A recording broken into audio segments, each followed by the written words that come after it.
السلام علیکم ورحمۃ اللہ وبرکاتہ۔ خیر مقدم ہے آپ کا فدا نامے میں۔ دوستو، ہم ایودھیا کے بزرگان دین کی بارگاہ میں خراج عقیدت پیش کرنے کی سعادت حاصل کر رہے ہیں۔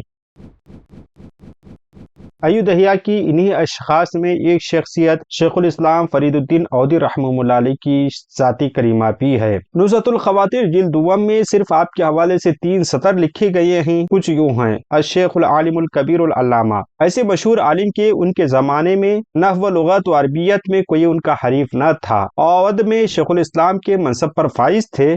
شیخ شمس الامہ محمد بن یحییٰ اودھی رحمہ اللہ علیہ نے ان سے پڑھا، اور علاء الدین نیلی نے بھی آپ سے کشاف پڑھی۔ حضرت شیخ الاسلام فرید الدین اودھی رحمہ اللہ علیہ کی ذات بے پناہ صلاحیتوں کی مالک تھی، لیکن افسوس کہ ان کے حوالے سے زیادہ معلومات کہیں پر بھی دستیاب نہیں ہیں۔ شیخ الاسلام فرید الدین اودھی رحمہ اللہ علیہ نحو، لغت، ادب، عربی، تفسیر وغیرہ جیسے علوم میں امتیازی شخصیت کے مالک تھے۔ حکام شریعت میں آپ امام شافعی رضی اللہ عنہ کے مسلک کے پیروکار تھے، یعنی آپ شافعی تھے۔ ایودھیا میں شیخ الاسلام کے باوقار منصب پر آپ فائز رہے، اور اس منصب کے ساتھ ساتھ طلباء کو درس دیا کرتے تھے۔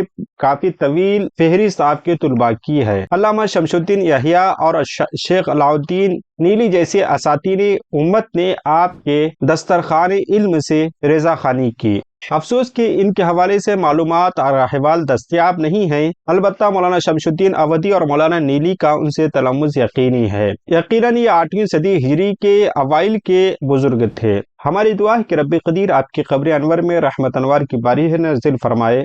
ساتھ ہی ہم آج کی ویڈیو میں شیخ بدر الدین وائز رحمہ اللہ علیہ کے حوالے سے بھی عرض کرنا چاہیں گے، کیونکہ دونوں شخصیتوں کے حوالے سے ہمارے پاس معلومات بہت کم ہیں، اس لیے ہم دونوں شخصیتوں کا تعارف آپ کے سامنے پیش کرنے کی سعادت حاصل کر رہے ہیں۔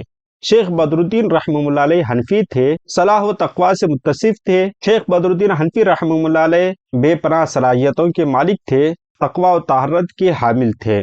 علاء الدین خلجی کے دور کے آپ بڑے مقرر، مذکر اور واعظ تھے۔ آپ کا مستقل قیام ایودھیا ہی رہا۔ آپ وعظ اور ذکر و بیان کی وجہ سے خطیب الہند کے طور پر آپ اصلاح امت اور وعظ و خطابت کے لیے آپ ایودھیا سے باہر گاہے بگاہے ملک بھر تشریف لے جایا کرتے تھے، یا یوں کہی کہ پورے ملک بھر میں آپ کے خطابت کے چرچے تھے، اور آپ دارالحکومت دہلی میں مہینوں قیام کر کے خلق خدا کو اپنے زور بیانی، اپنے وعظ و نصائی سے مستفید کرتے، اور مہینوں قیام کر کے خلق خدا کو راہ راست پر لانے کے لیے وعظ و بیان فرمایا کرتے تھے۔ مورخ برنی نے اپنی تاریخ کی کتاب میں یوں لکھا ہے: شیخ بدر الدین زہد و تقوی اور بلند مرتبہ کے حامل تھے، گفتگو میں تصنع و تکلف سے پرہیز کرتے تھے، راست گوئی آپ کی عادت ثانیات تھی۔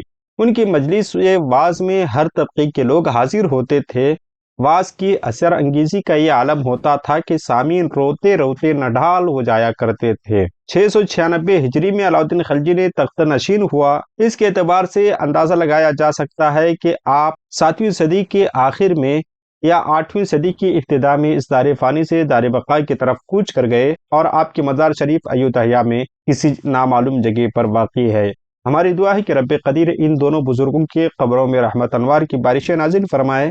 اس طرح ایودھیا کے بزرگان دین کی تذکرے میں ہمارا ساتھ دینے کے لیے آپ ویڈیو کو لائک کریں، شیئر کریں۔ ملتے ہیں اگلی ویڈیو۔ السلام علیکم۔